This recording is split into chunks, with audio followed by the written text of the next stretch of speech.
नमस्कार मित्रांनो, स्वागत आहे तुमचं पुन्हा एकदा नवीन ब्लॉग मध्ये। तर रात्रीच होळीची तयारी करून बसलो होतो आणि सकाळी लहान पोरांना घेऊन एकदम जोरदार धुलीवंदनाची सुरुवात केली। एकदम जालिम उपाय आहे। मग गाडी घेऊन निघालो मित्रांकडे आणि मित्र, तुम्ही जर कलर लावलेला दिसला नाही तर सोडतात का? त्यांनी माझी अशी अवस्था केली। मित्राला एक व्हिडिओ काढायला सांगितलं, मग बाकीच्या मित्रांना कलर लावला। मग मी निघालो होली फेस्टच्या दिशेने। मग फेस्टच्या ठिकाणी पोहोचून रजिस्ट्रेशन केलं। जर तुम्ही आधीच बुकिंग केलं असतं तर 200 रुपये होते आणि डायरेक्ट गेला तर 300 रुपये। मी डायरेक्ट गेलो होतो म्हणून मी 300 रुपये पे केले। नंतर त्यांनी मला हा एंट्रीचा बँड दिला। मग मी आत गेलो। मी खूपच लवकर गेलो होतो गर्दी होण्याआधीच। मग हळूहळू गर्दी होण्यास सुरुवात झाली आणि कलर तर लोक एवढा लावत होते की पार जादू करून टाकत होते एकमेकांचा। कलर हे हर्बल होते, केमिकल नव्हते। कलर मधनं बी गुलाबाचा ना फुलांचाच वास येत होता सारखा। थोडा वेळ मी सगळी पाहणी केली। व्ह्यू तर एक नंबर होता। रेन डान्स सेक्शन मध्ये एका ग्रुपच्या मित्रांची चांगलीच मजा चालू होती।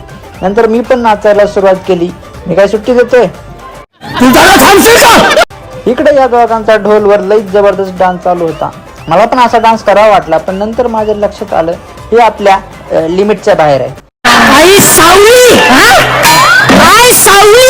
मला एक चष्मा सापडला। तो चष्मा लावून मी कसा दिसतो हे बघितलं आणि चष्मा परत ठेवला। तेथे बेली डान्स सुद्धा झाला। लाईव्ह मध्ये फर्स्ट टाइम बेली डान्स बघितला होता, नाही तर आतापर्यंत युट्यूबलाच बघितलं। जर मला चिमटा काढला तरच मला विश्वास बसेल। नंतर मी आपल्याला पैसे वसूल करायचे आहे म्हणून फुल जोमात नाचायला सुरुवात केली। इथे ह्याचा तर धोका बनवून टाकला होता। परत एकदा हिचा डान्स। पब्लिक तर येडीच होती जर कुणी समोर त्यांच्या नाचत असेल। हा डायलॉग खऱ्या आयुष्यात पण लागू होतो मित्रांनो। हे काय तुमच्या डोळ्यात पाणी? मग रेन डान्स करावा म्हणलं। रेन डान्स मध्ये भिजताना असं वाटलं जसं काय मी नळाखालीच उभा आहे। रेन डान्स करून केसातला कलर धुवून निघाला। आमच्या घरचं पाणी वाचलं तेवढंच। एवढा काय मोठा माणूस नाही मी।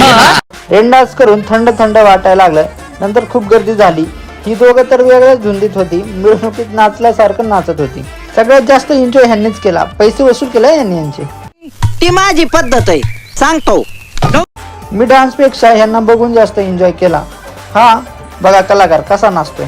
डान्सला कुणीच सुट्टी देत नव्हतं। मुलं मुली काका काकू सगळेच फुल एन्जॉय करत होते। नंतर मी गेलो सर्व्हिस काउंटरला आणि त्या ग्लासात पाणी आहे, नाहीतर तुम्ही म्हणशाल काय प्रसाद काय, म्हणून आधी सांगावं म्हणलं तुम्हाला। तुमच्यामुळे माझी इज्जत जाते, तुमच्यामुळे माझी इज्जत जाते।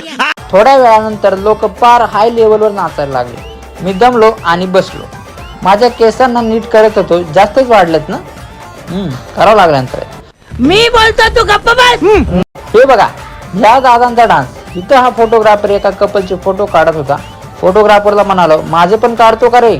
फोटोग्राफर म्हणाला काढतो की, तुझी गर्लफ्रेंड कुठे आहे? भगवान है कहाँ रे तू? रडू नको।